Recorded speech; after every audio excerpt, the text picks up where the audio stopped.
I want to talk about what veganism did to me and to my body and to my mind.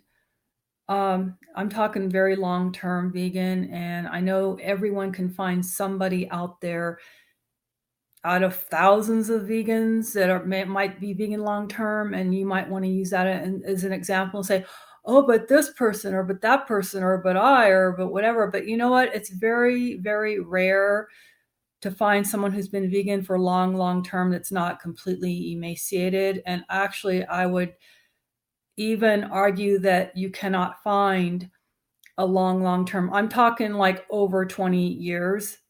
Okay. Like I would say it's basically impossible to find someone who has been long term, like over 20 years, who is not emaciated.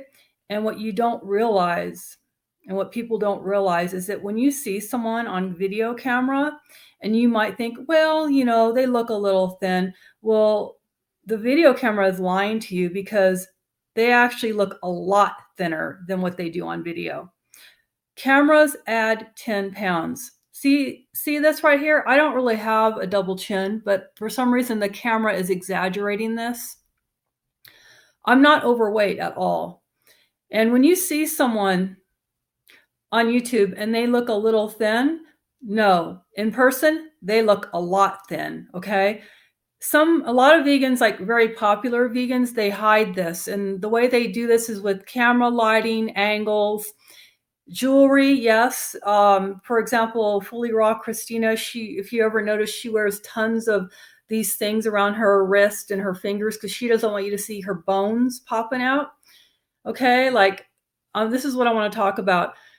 I had been vegan, and I'm talking like pretty militant, only for the exception of, because I didn't want to supplement with B12. I thought that the vegan diet was supposed to be like everything you needed, all natural. I didn't want to take B12. So in order to not die basically from anemia, which I'll get to in a minute, I would eat a little bit of egg, a little bit of yogurt every so often, just enough to keep me going. Okay, that's it. And I still got emaciated, and I still got extremely low in B12. I still got very, very sick, and I'll talk about that in a minute, but I want to show you something. See this watch? I've had this watch since I was about 25. Oh, and by the way, I'm much older than I look. But I started being vegan right around the same time that I bought this watch. Towards the last few years of me being vegan, I could no longer wear this watch. I'll show you why. It fits me now, of course, because I have not been vegan for about 5 or 6 years now. I have been eating a more rounded diet. But towards the last few years of me being vegan, when I got extremely sick with anemia, low B12, and walk-in pneumonia, this watch did not fit me back then. It would slide like crazy. I couldn't wear it. It was so loose. Well, you know what that tells me? My bones were shrinking.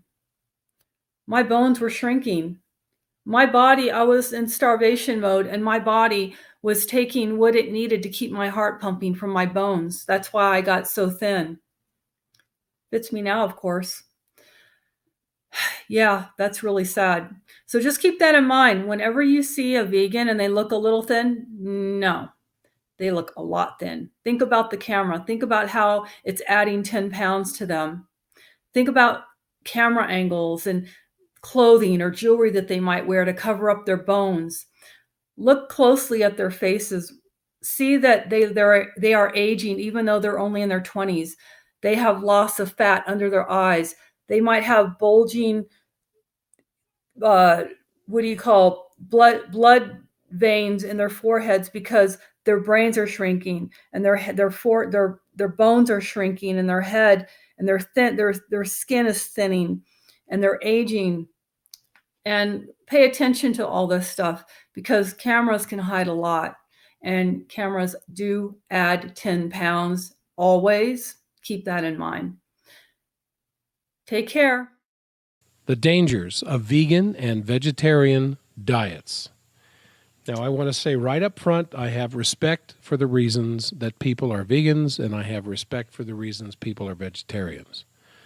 However, what we're going to discuss the myths and truths surrounding veganism and vegetarianism. Yeah, because due to books like The China Study and Forks Over Knives, more and more people are eliminating animal products from their diets.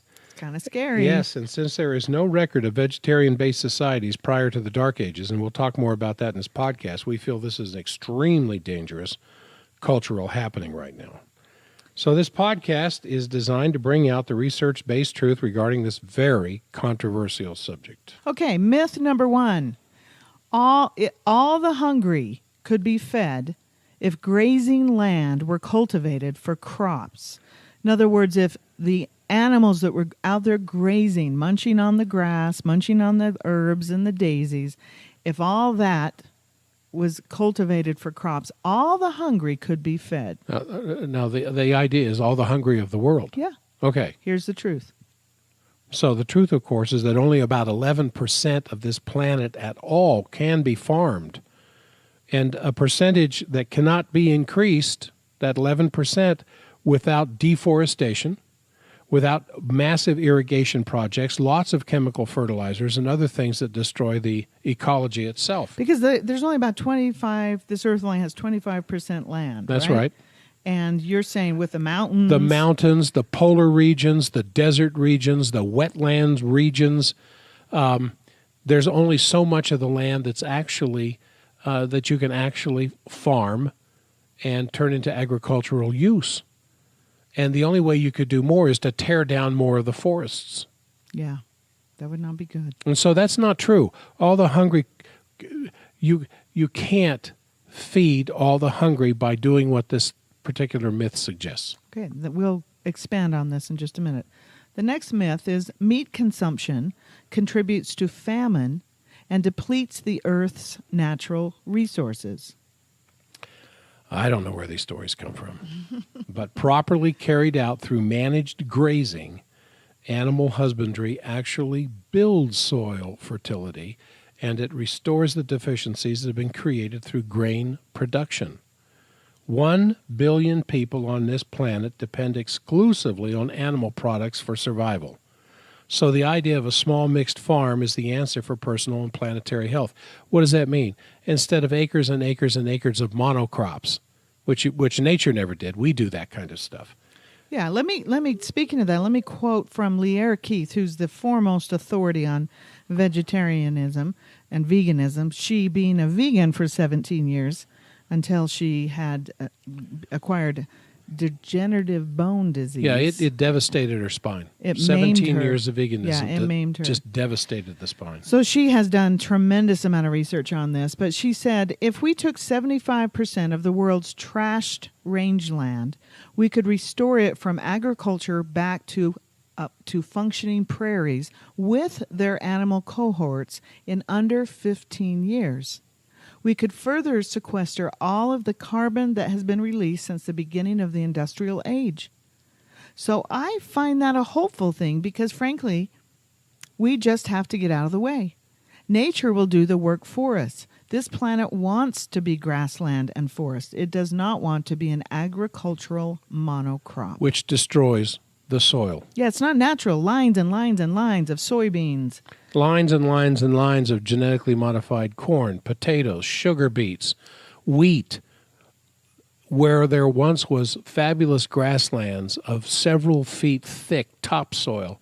Now the topsoil is less than an inch thick. That's why they have to spray it to death with fertilizer to get these monocrops to grow. Yeah, and as Dr. McBride's always saying, we need an animal / agricultural farmlands, small farmlands where the animals are going out on the plants and pooping and getting their compost everywhere.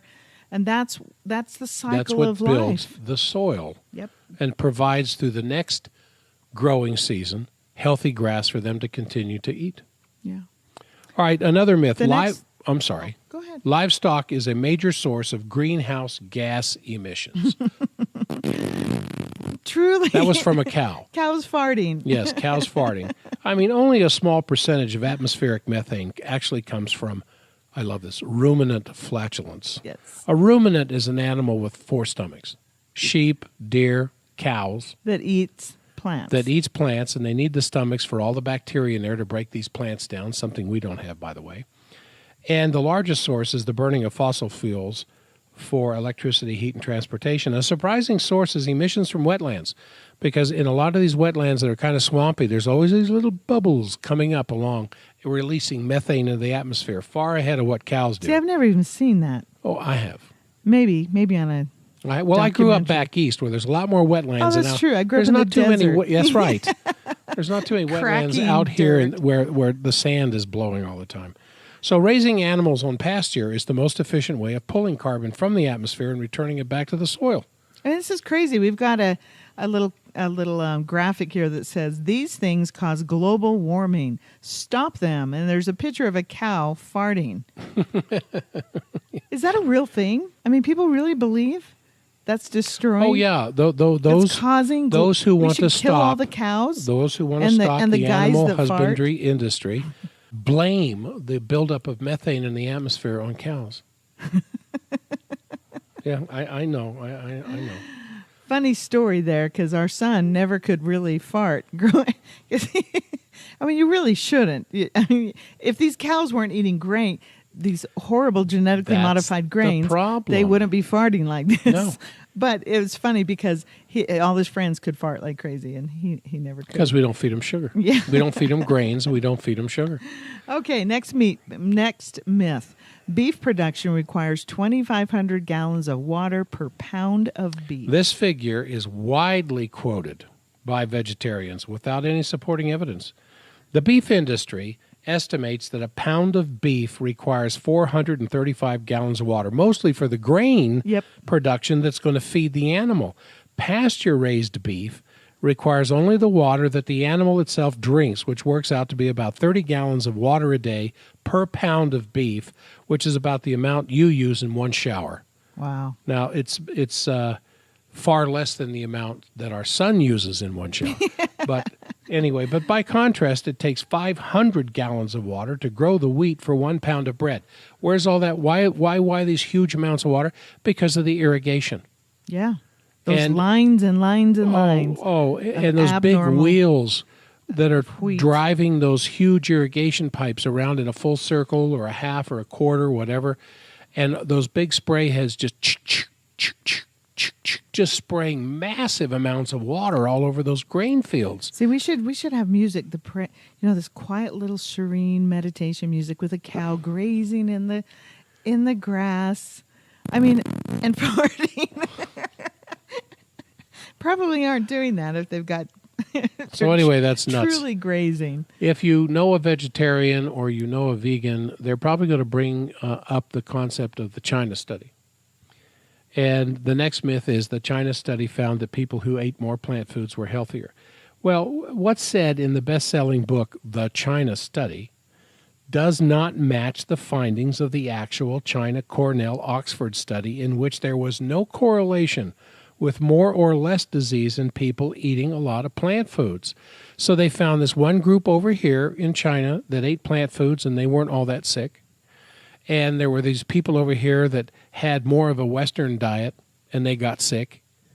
And there's no double-blind stuff going on here. There's just this correlate. Well, those people weren't as sick because they eat plants. These people over here are eating more meat than plants, and they're sick. They're not as healthy. So therefore, eat plants. That is not the results of double-blind intensive studies with special study groups and control groups. That's just watching these people who probably for thousands of years have had that genetic development to eat those plants, just like the Polynesians, who have a high carbohydrate diet, like 80% carbohydrates, mostly tubers and fruit, and about 20% animal protein. Fish, yeah. Fish and pork. And eggs. And you go up to the Inuit Eskimo, whose diet is 80% fat and about 20% protein, meat.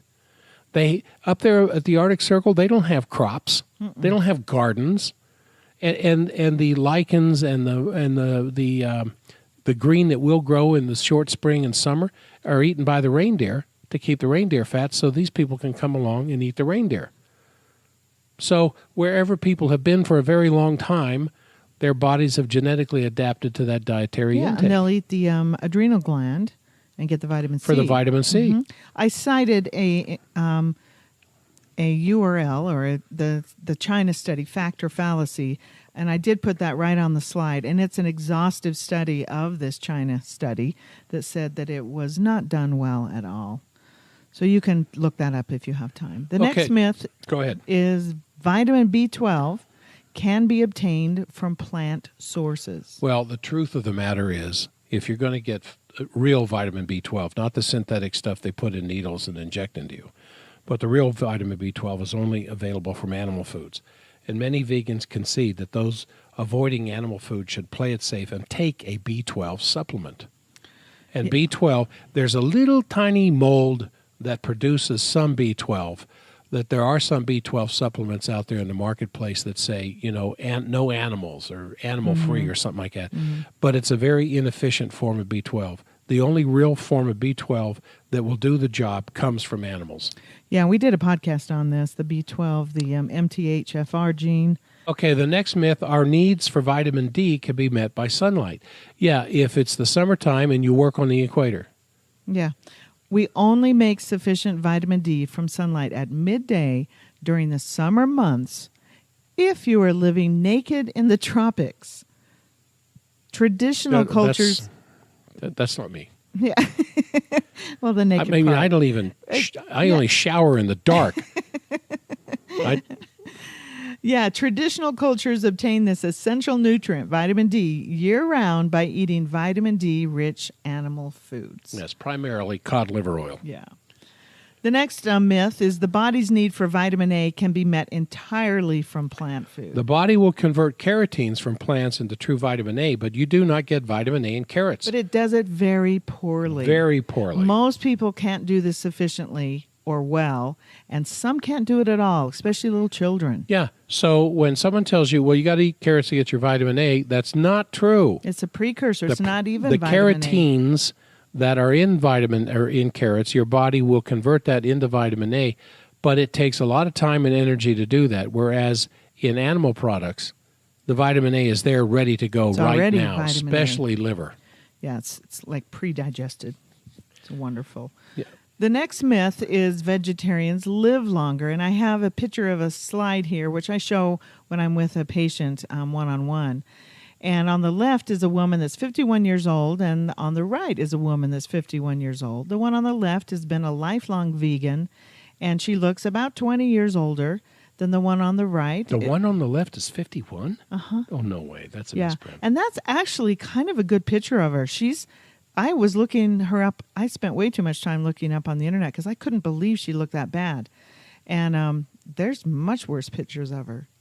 But anyway, the lady on the right, she's a cook. She's a famous cook in England. In fact, most of the websites were in German and all kinds of things. But she's copious amounts of fat and protein. And meat, butter, chocolate, desserts, all washed down with copious amounts of wine.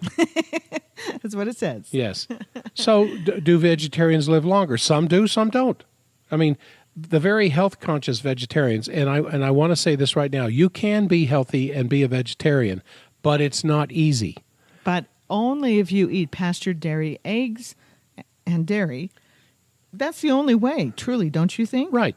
And they may well live longer than omnivores that are eating prepackaged processed foods because they're going to be malnourished anyway. Yeah, the Skittles and the Doritos and the McDonald's. And but there are analyses. A vegetarian would be much healthier than people that eat. Yeah, that ate grass-pastured butter and dairy. Yes. Yeah. So there's analyses out there of studies on vegetarianism that show that vegetarians have a greater all-cause death rate and even a greater death rate from heart disease than an omnivore who's careful to eat clean meat, fish, dairy, and eggs, and organic vegetables. Yeah. We did a whole podcast on the heart. Yes. Just recently. Yeah, just recently. So another myth, vegetarianism protects against cancer. Well, the science on this is inconsistent and contradictory at best. Vegetarians are particularly prone to cancers of the nervous system and the reproductive organs. Ah, why? Why? Because they're not getting the fats. They're not getting the saturated animal fats that your nervous system depends upon. The myelin sheath that surrounds many of the nerve fibers in the body, not all of them, but many of them, is dense cholesterol-rich animal saturated fat. Yeah, and your endocrine glands, all your hormone glands, that's what they live off of. Extremely fatty organs. Very, very fat. And then soy, which is a staple of many vegetarian diets, can contribute to and accelerate the growth of some cancers, particularly breast cancer. Yeah, and soy is a goitrogen, and it inhibits the thyroid gland, so everything will be off. Yes. I mean, PMS City. I mean, that's a rough one. It's soy, unless you ferment. That's the only way the Chinese ever ate soy was fermented soy. Ferment it. But we just, the only reason it's a health food is because soy can't be killed. That plant is so strong and hardy. You can run over it. And now that they have soy ready Roundup. Yeah. And so they just made it super health. This is a health food, and it's so not. Okay, the next myth is eating meat causes heart disease. Well, what we know for sure is that vegetarians have as much atherosclerosis as meat eaters and higher levels of homocysteine.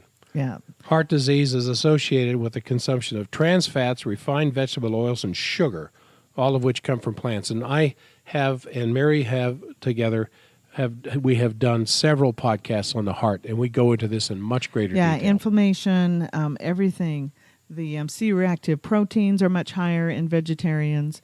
That's just showing massive chronic systemic inflammation through the entire body.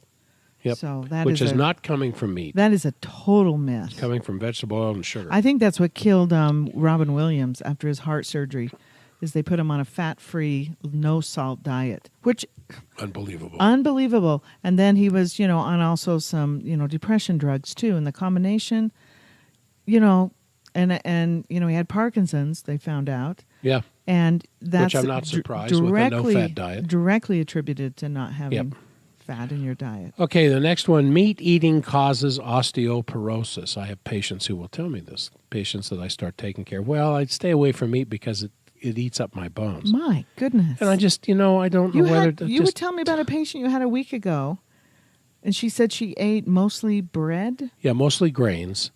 She wants to stay away from meat because she doesn't want cancer or osteoporosis. Wow. So she eats mostly grains. And, you were telling me her bones... I'm going to be 66 in another week or so. And I've been doing this for a long time. And, 2-3 decades ago, I was a real pioneer and a missionary, and I'm going to tell them about this and tell them about that. And now I just, for Pete's sake, I took care of the reasons why she came to me. I made some suggestions of podcasts that she should listen to that would help her better understand that meat eating does not cause osteoporosis. It's the grains, because I showed her on her x-ray. Your bones are disappearing.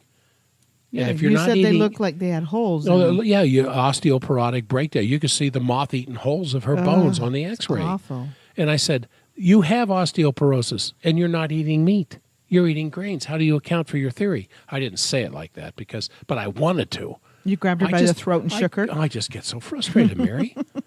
Yanked her around, gave her another misalignment. On the other side. Made more money, yeah. Yeah, meat eaters do not have more osteoporosis than vegetarians. Nutrients required for healthy bones like vitamin D, collagen, and calcium are either better absorbed or exclusively found in animal foods. Wow. Can you imagine a vegetarian tiger? Wow.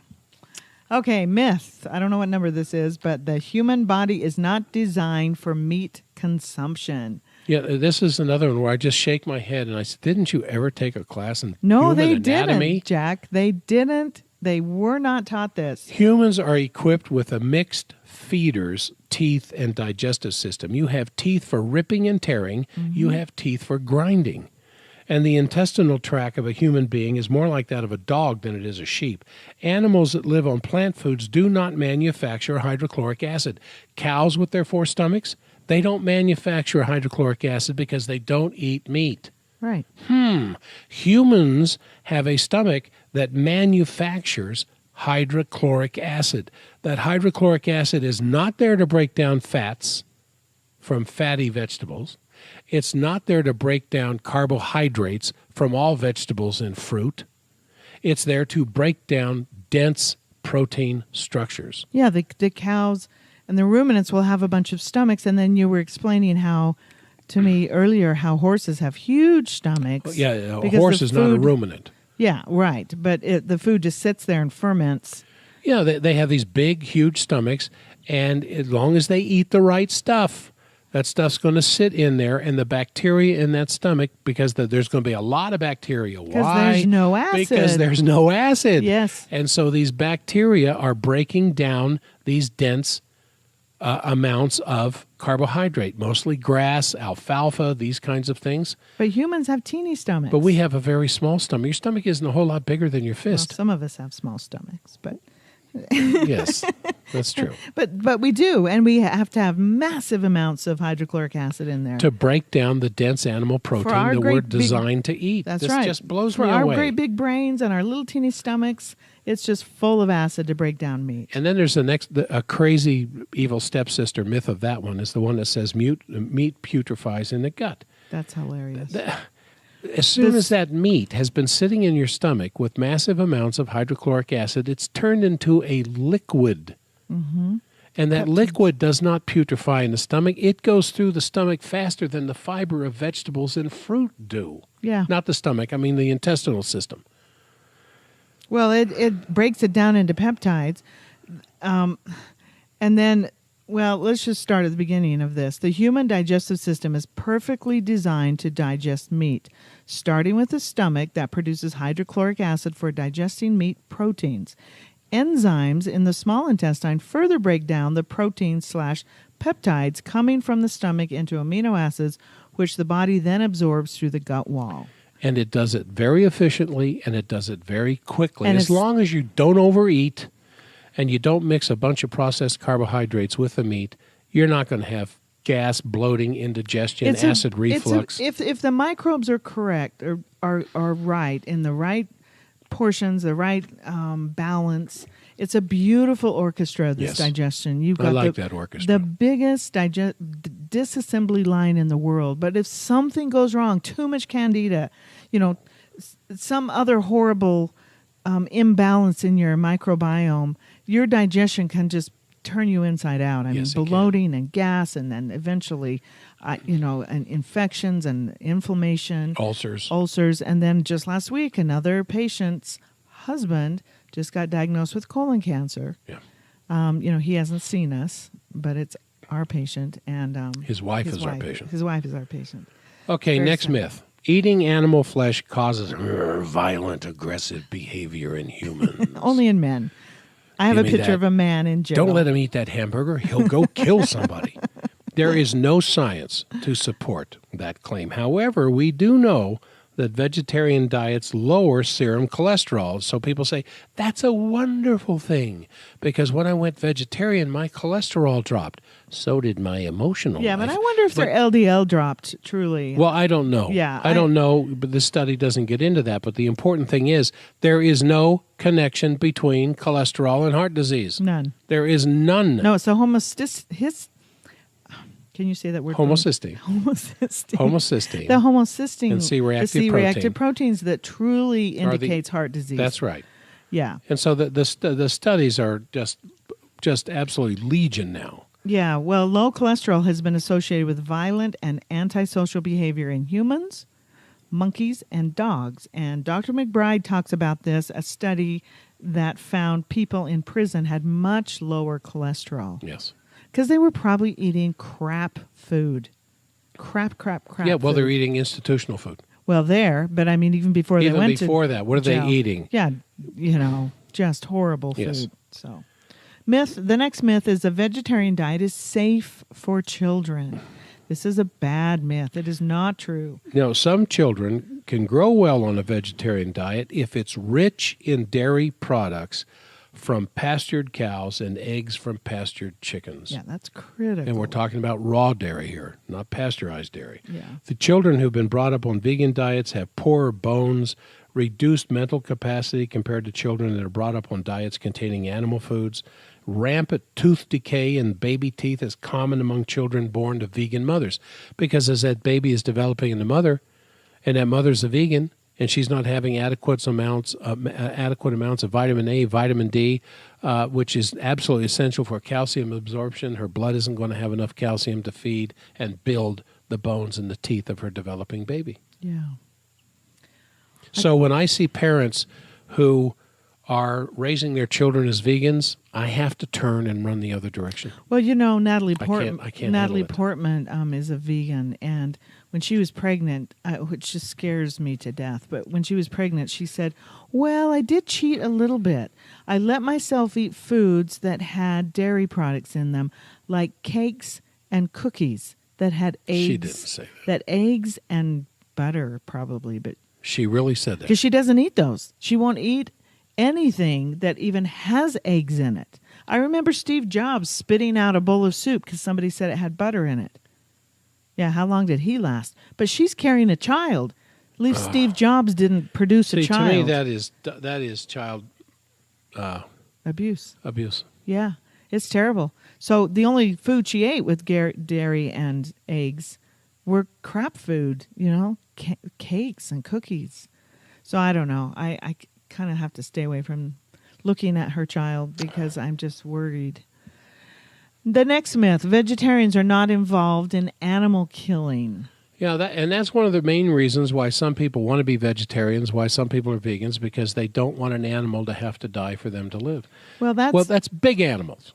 Yeah, they can kill little The animals they can see. The animals that they can't see are killed all the time. Horton Hears a Who. I'm going to quote here from Lear Keith, the author of... This was the main reason Lear Keith became a vegan. A vegan, Yeah. because she didn't want to kill an animal to die so she could live. Yes, she didn't and she want was that. passionate. She's such an activist, and she was passionate about this, and she just rah for years and years and years, and then of course she got the degenerative bone disease. So go ahead and read. Well, I'm going to to quote from her book. What do plants eat? They eat dead animals.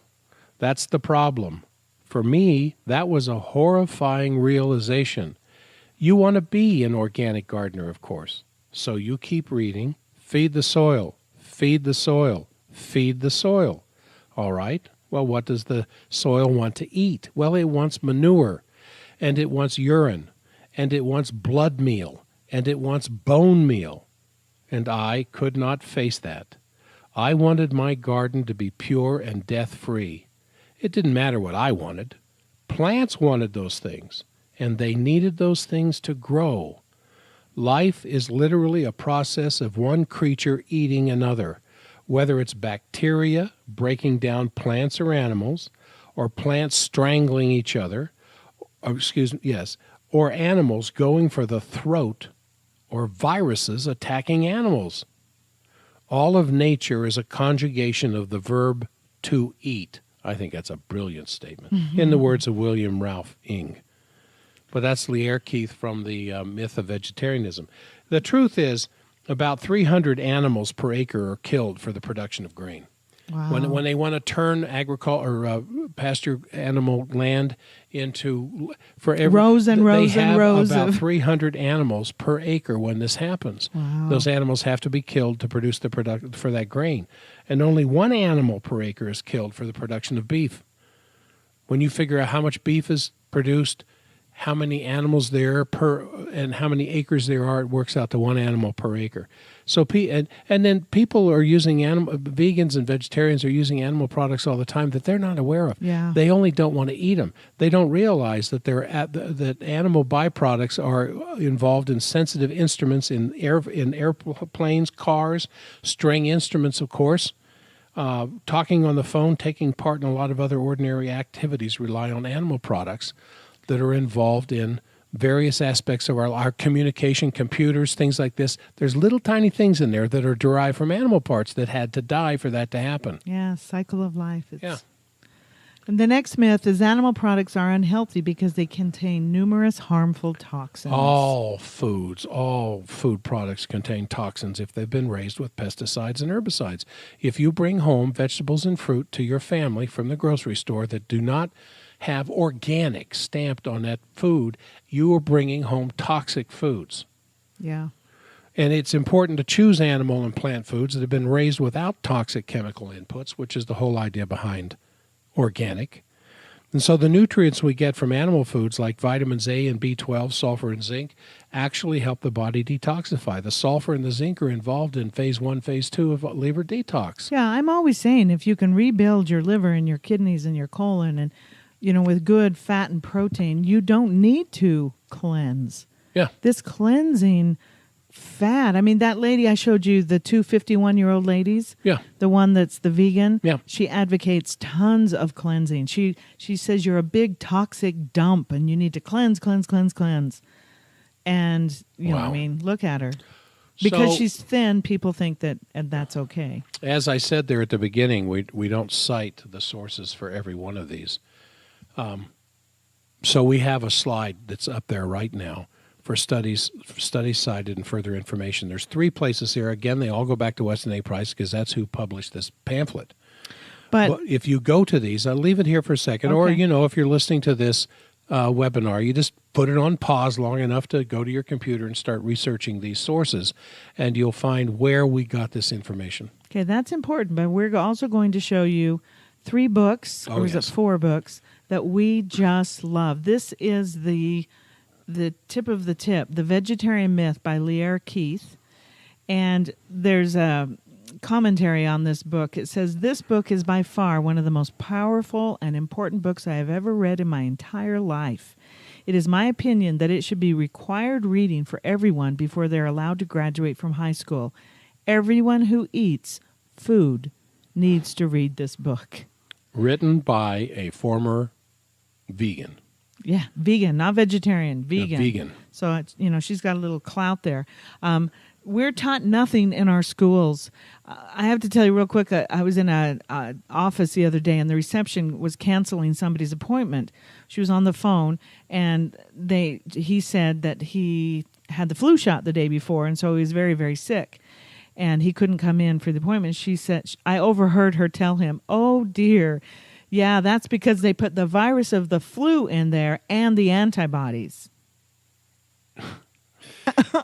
Well, I mean, they'll tell you that the flu virus, of course, is dead.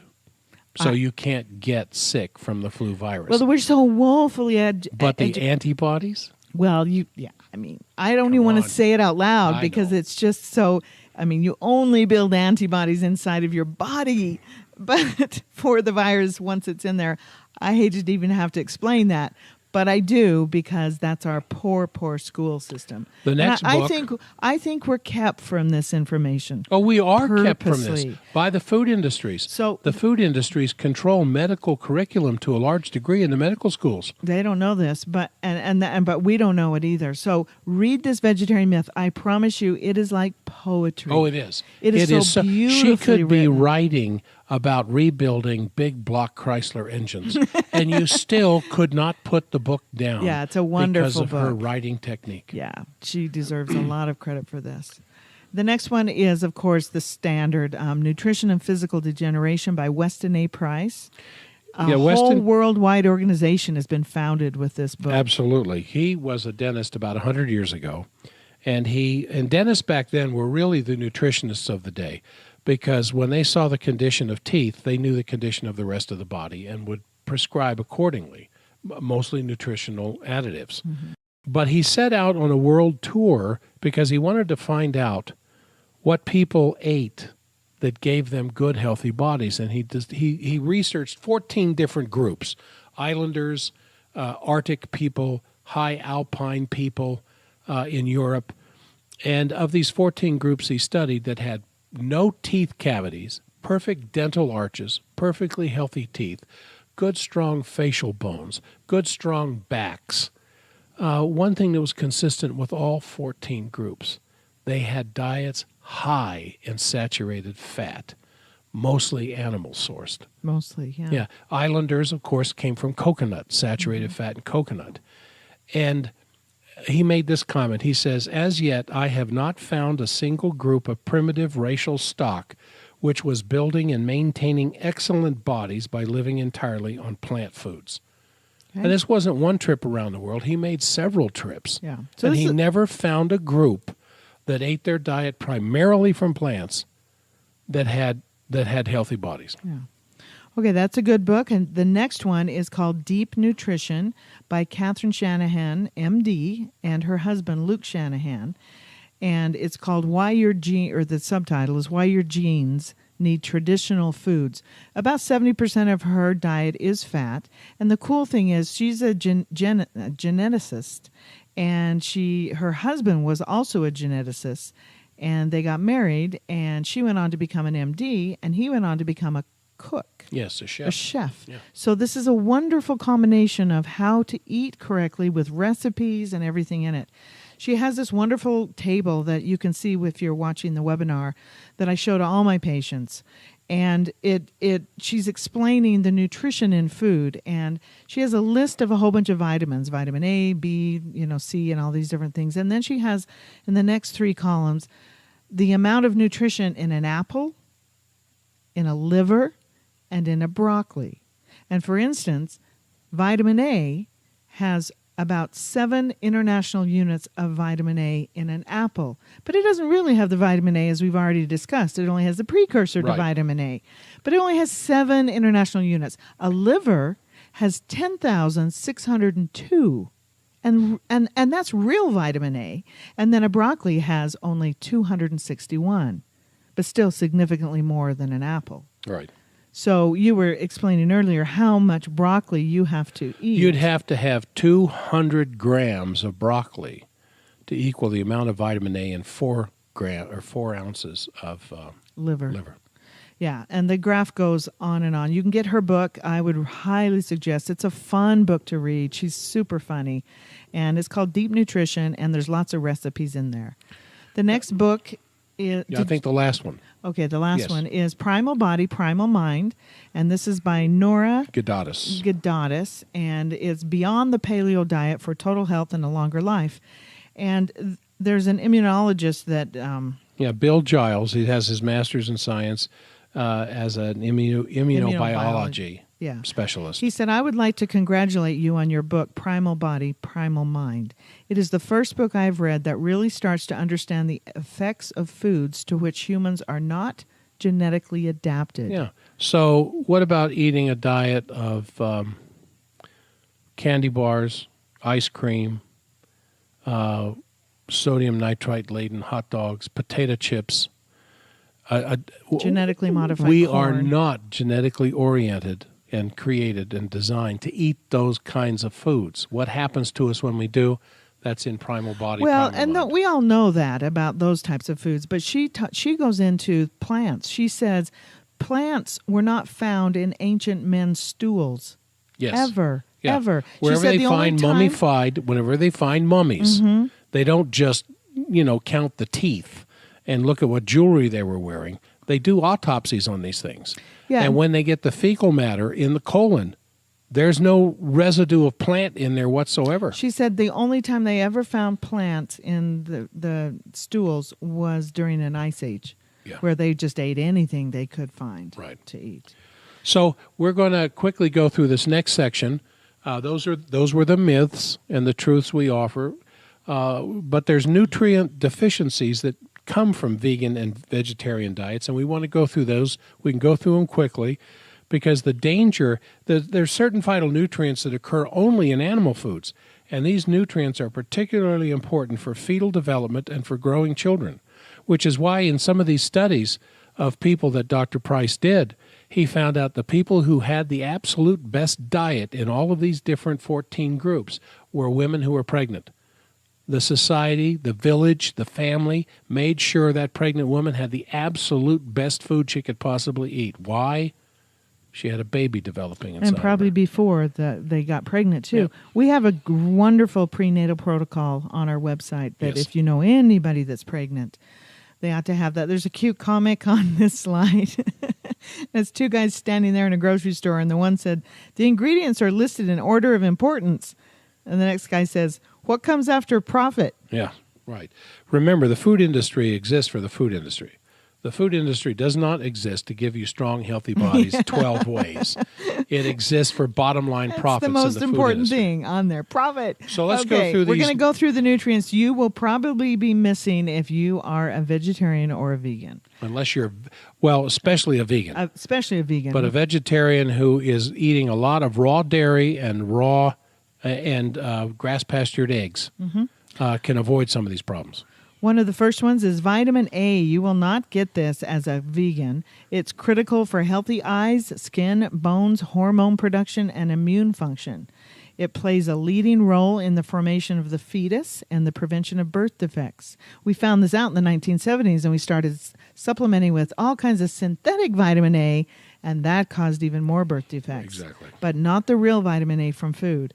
Healthy populations consume amounts of vitamin A in the ranges of 20,000 to 30,000 IU vitamin A units per day. The best source is cod liver oil, liver, butter, egg yolks from grass-fed animals. And if you go back to Dr. Shanahan's table of vitamin A, of course, liver is the best one. Another one is vitamin D, because you can only get vitamin A and vitamin D, true vitamin A, true vitamin D from animal sources, which is, and then, of course, vitamin D, it's essential for growth, healthy bones, protection against tetany, which is muscle contractions, convulsions, heart failure in newborns, protection against type 1 diabetes, protection against cancer, heart disease, just that, high blood pressure, obesity, arthritis, and multiple sclerosis.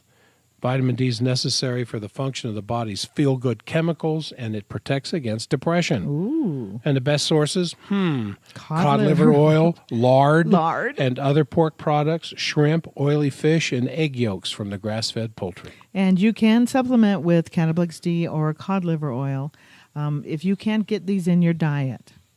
The next one is vitamin K2. We all hear about vitamin K because we need that for blood coagulation. Blood won't clot without vitamin K. But a lot of people have never heard of K2. Yeah. Now, that's not the mountain in the Himalayas I'm talking about. That would be a nice place. I'm talking about vitamin K2, which is critical for ensuring that calcium is put into the hard tissues, the bones and the teeth, and protection of the soft tissues, such as arteries, kidneys, from calcification. Because when you have a buildup of calcium in the bloodstream, calcium deposits can take place in the arteries of the bloodstream, and it can also lead to calcification of the kidney. So kidney stones? Definitely kidney glaucoma? stones. But with K2, that is the transport mechanism to get the calcium into the bones. And vitamin K2 is required for synthesis of brain cells, for reproduction, and it occurs in certain fermented plant foods like natto.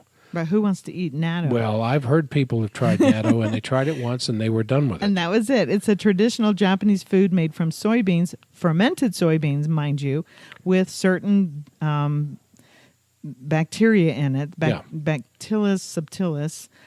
Some eat it as a breakfast food. It's served with soy sauce, karashi, mustard, and Japanese bunching onions.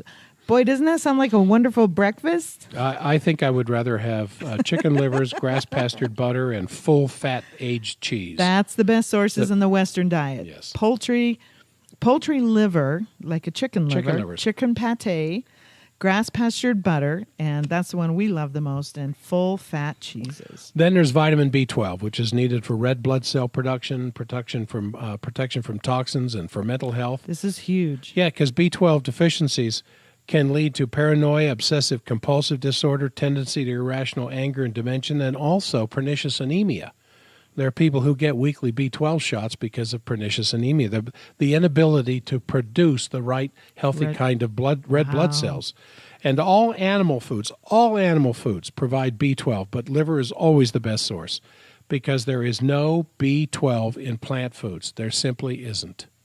Podcast 85, we go into this in depth on the MTHFR gene. Vitamin B6, it's involved in brain function, production of histamine, the storage of carbohydrate as glycogen in the liver and muscles, and the synthesis of many important compounds. We use plant form B6 much less effectively than the animal form. And the best sources are muscle meats, seafood, organ meats, raw milk. Yeah. See, there's B6 in wheat, but not very much, and it's not as easily accessible in our bodies. Remember, the animals are designed to eat the plant kingdom. We eat the animals because what was in the plant kingdom is concentrated in the animal. It's even better. Yeah, yes. So another nutrient you might be deficient in if you are a vegan is zinc. It's a cofactor in hundreds of enzymes, over 300 enzymes that are needed for hormone receptors, the production of hormones such as insulin. It's required for cell replication, for skin integrity, for your immune system, digestion, glucose tolerance, which is sugar handling. It helps to give you a higher metabolic rate for weight consideration, and your sense of taste is zinc dependent. And it's very difficult to absorb zinc from a plant food. The best sources are red meat and shellfish. And liver. Again, liver. You'll be deficient in iron if you're a vegan, typically.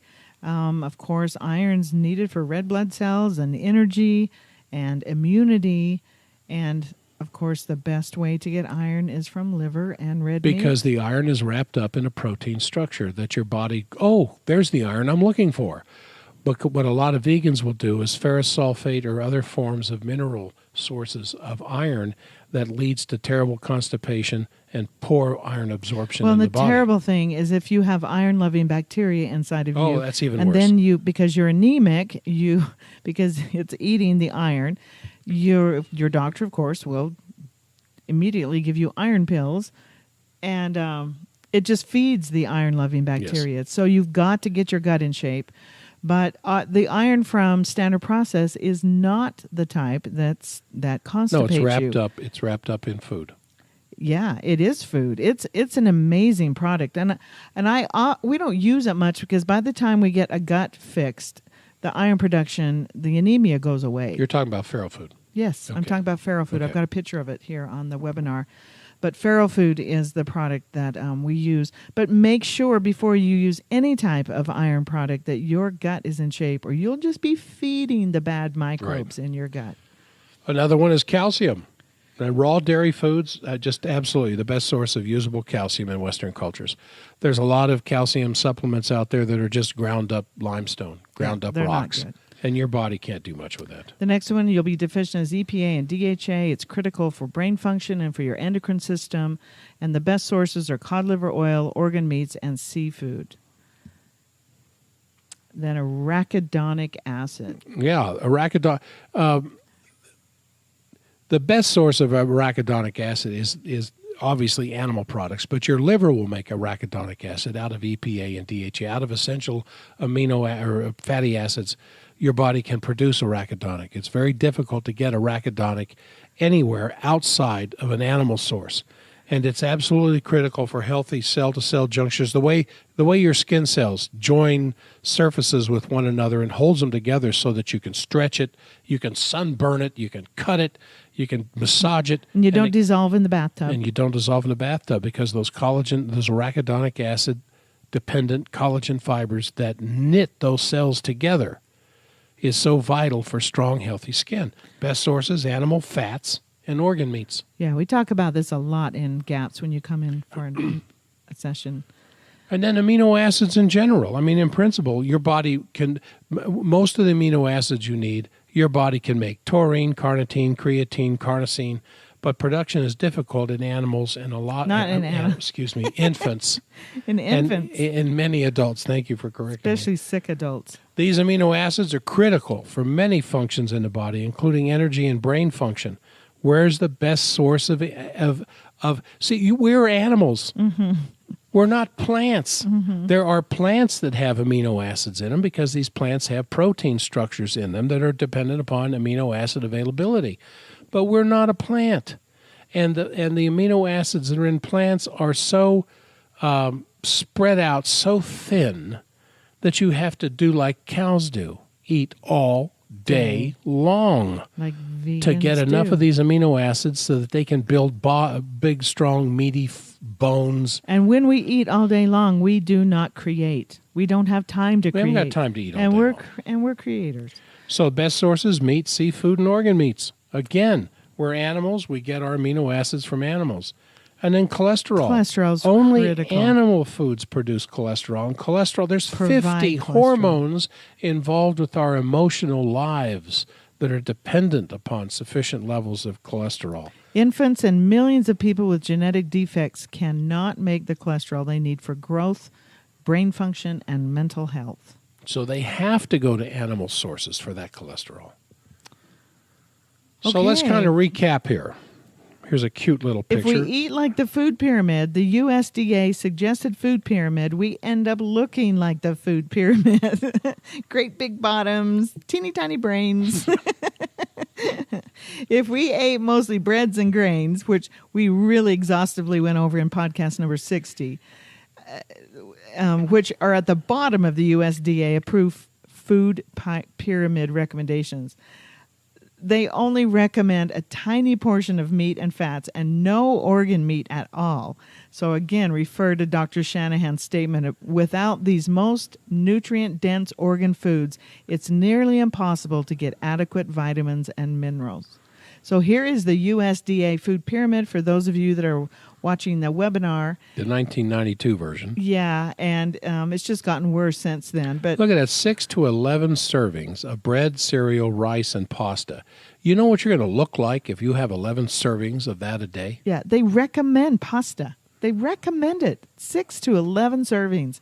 The very, very tippy top is fats, oils, and sweets. Well, I'm glad they tell you to just use sparingly sweets. Yes, but not fats and But oils. not fats and oils. It's just completely flipped upside down, although I wouldn't flip the sugar upside down. But even still, it's very, very sad what it has. I also put in a vegan food guide, and this is an actual daily plan for healthy eating for vegans. And of course, the most important thing they say to eat is grains, tons and tons of grains, and then vegetable. And grains are the most important. I always thought it was vegetables, but no, it's No, it's grains. And then vegetables and fruits are next. And then they said to eat fortified soy milk and alternatives. And then beans and beans alternatives. And then other essential sources. Essential, they said, at the very tippy top Essential. of this pyramid, they say to eat omega-3 fatty acids. I don't know where from. They've got supplements. They've got pictures of supplements up there because they don't have any food up there. Well, they're going to be talking about flaxseed oil Yeah. to get your omega-3 and then fatty they acids. say to supplement with B12 and And vitamin vitamin D. D because you can't get that you in can pasta. get synthetic vitamin B12. You can get synthetic vitamin D3. But if you want the stuff that really makes a difference in your body, you have to get the real McCoy, and it comes from animal sources. Let me tell you something about vegans. No one becomes a vegan intending to hurt themselves or others.